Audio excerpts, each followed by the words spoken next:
Es itu berjarak 10 meter. Bagaimana 10 anjing bisa ke sana?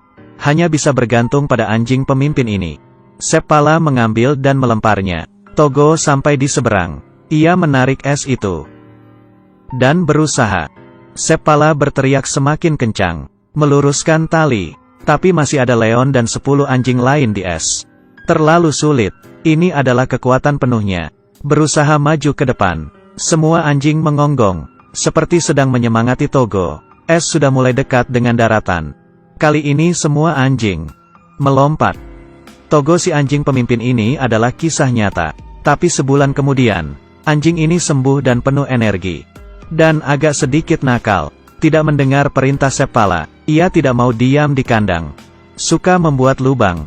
Anjing lain harus diajari. Seppala sangat marah.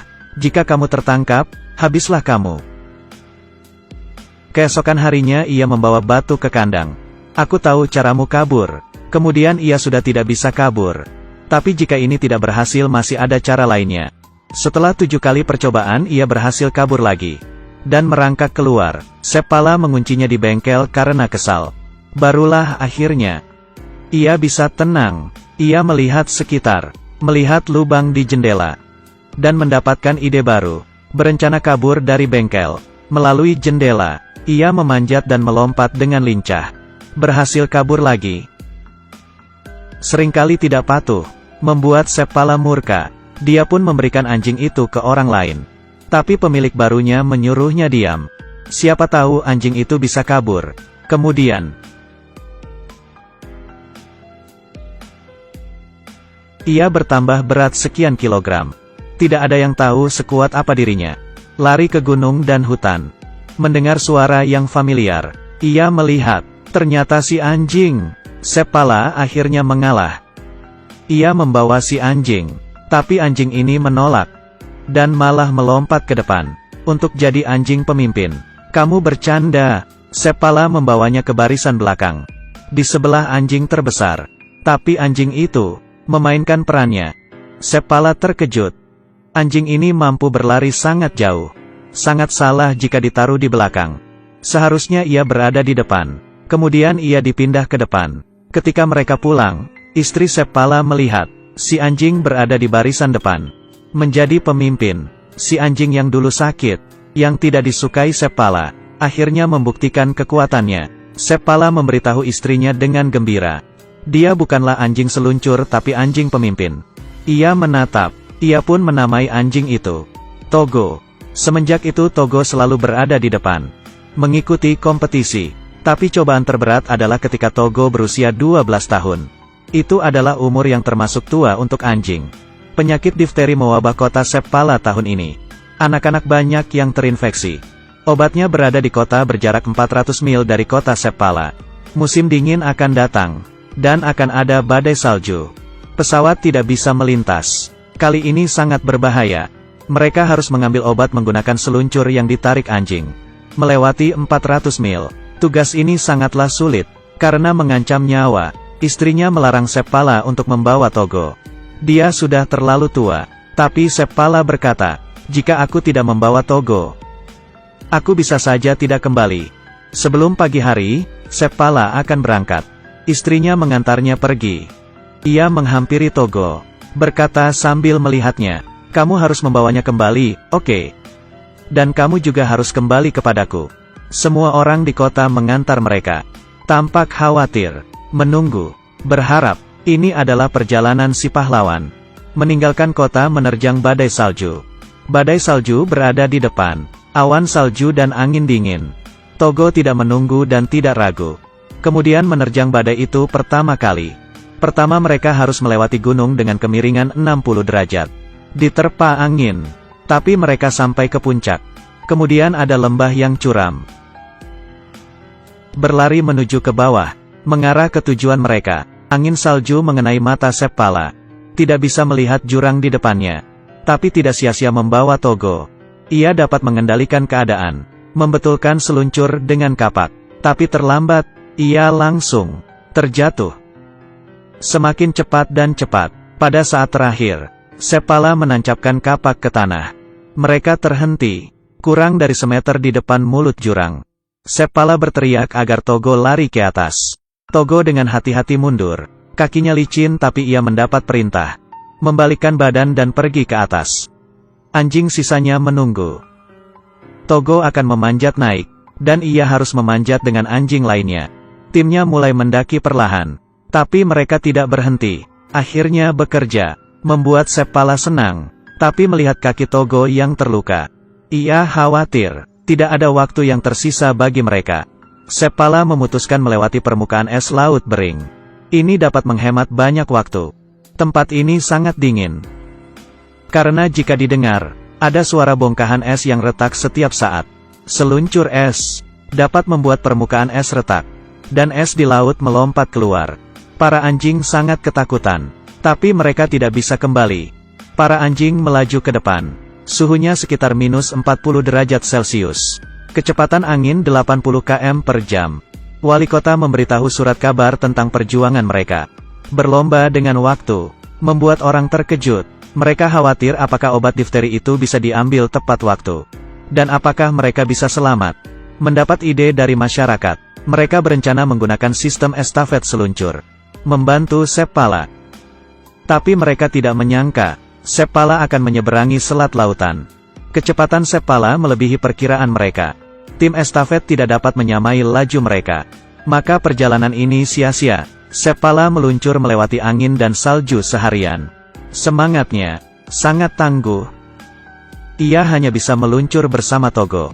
Kemudian ada tim yang melewati mereka. Melihat mereka dan menyusul. Berteriak, obatnya ada padaku. Tapi badai salju membuat suara tidak terdengar. Ia melihat mereka semakin menjauh. Selesai sudah. Menunggu itu siapa? Tapi ia kembali. Obat penyelamat itu diserahkan kepada Seppala. Keesokan harinya, Seppala mengambil jalur yang sama. Melalui selat. Kapten berkata padanya agar tidak melakukannya. Tapi ia tidak mendengar. Perjalanan kali ini lebih berbahaya daripada sebelumnya. Retakan pada permukaan es sangat terlihat. Togo berlari seperti angin.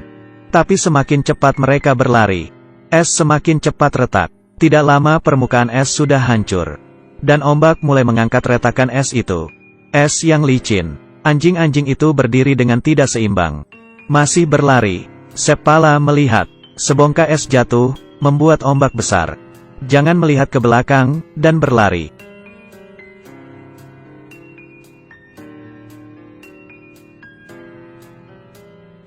Terus berlari. Kemudian mereka akan sampai ke daratan. Tapi, es yang mereka pijak, berjarak sekitar 10 meter dari daratan. Hanya 10 meter. Tidak bisa dilewati anjing. Seppala menggendong Togo. Dan tidak peduli apa yang terjadi. Maafkan aku, melempar Togo. Togo sampai ke daratan. Kemudian harus menarik bongkahan es. Dan di es itu ada Seppala dan 10 anjing. Membuat beban pada tubuhnya. Sangat kasihan. Tapi ia tidak berhenti. Majikan dan saudaranya berharap padanya. Bongkahan es itu semakin mendekat. Mereka melompat. Togo sangat hebat. Ketika mereka sampai di pos selanjutnya, seorang wanita sedang mengelus Togo. Menangis. Ia berkata Togo sekarat. Hari ini Togo harus beristirahat. Kemudian meletakkan Togo di kursi. Togo tidak mau. Dan kembali untuk menarik kereta seluncur. Berdiri di depan timnya. Togo tidak mau berhenti. Ia berada di tempat yang seharusnya. Masih ada 20 mil lagi. Seppala kelelahan. Salju membuatnya tidak bisa melihat. Ia berkata ke Togo, aku hanya bisa bergantung kepadamu. Angin semakin berhembus kencang. Salju juga semakin lebat. Tidak tahu sudah berapa lama. Seppala yang kelelahan. Semua anjing sudah tumbang. Dia berbaring di depan Togo. Menangis karena sedih. Kita harus terus maju. Jika kita berhenti, semua berakhir. Tapi Togo sangat lelah hingga ia tidak bisa bangun. Sudah selesai. Tapi tiba-tiba, ada cahaya di belakang Seppala. Ternyata Togo berhasil. Tim estafet tiba. Obatnya diberikan kepada tim estafet. Kemudian dibawa oleh Balto dan Gunner. Dibawa ke kota kecil. Reporter itu menuliskan berita bahwa mereka yang menyelamatkan kota itu. Membuat Balto terkenal. Balto dikenal di Amerika, sampai ada patung Balto di Central Park, New York. Dan pahlawan sesungguhnya sedang sekarat. Melihat Togo, Seppala merasa bersalah. Ia keluar dan menangis. Akulah yang membuat Togo seperti ini. Aku tidak bisa memaafkan diri sendiri. Seppala akan keluar untuk beberapa hari. Ia tidak bisa membiarkan Togo bekerja lagi. Seperti saat kecil, Togo selalu bisa mencari Seppala dan keluar rumah, lari dengan cepat menghampiri Seppala. Walau kakinya terluka, tapi ia tidak bisa berlari selamanya. Seppala mendengar suara yang akrab.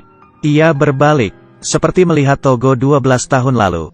Kaki dan ekornya tidak bisa diam. Sama seperti sekarang, penuh makna. Togo adalah segalanya, bukan untuk seluncur salju, tapi untuk Seppala. Togo mati 2 tahun kemudian. Seppala juga sudah tua, tapi tiba-tiba, dia selalu bisa melihat Togo. Ini adalah cerita nyata. Difteri mewabah di Alaska pada tahun 1925. 20 tim berpartisipasi untuk estafet obat. 19 tim melewati 50 km. Tapi ada tim yang lari sejauh 425 km. Ia adalah tim Togo. Ceritanya sudah terkenang selama 86 tahun. Seperti pada tahun 2011. Togo lemah dan sakit-sakitan, tapi melepas kekangan takdir dengan usahanya sendiri. Membuat keajaiban. Ia ditolak oleh pemiliknya, tapi terus berlari kembali, tanpa henti. Seperti kata orang, anjing yang baik, mereka mungkin tidak bisa terus bersamamu, tapi mereka akan menghabiskan hidupnya bersamamu.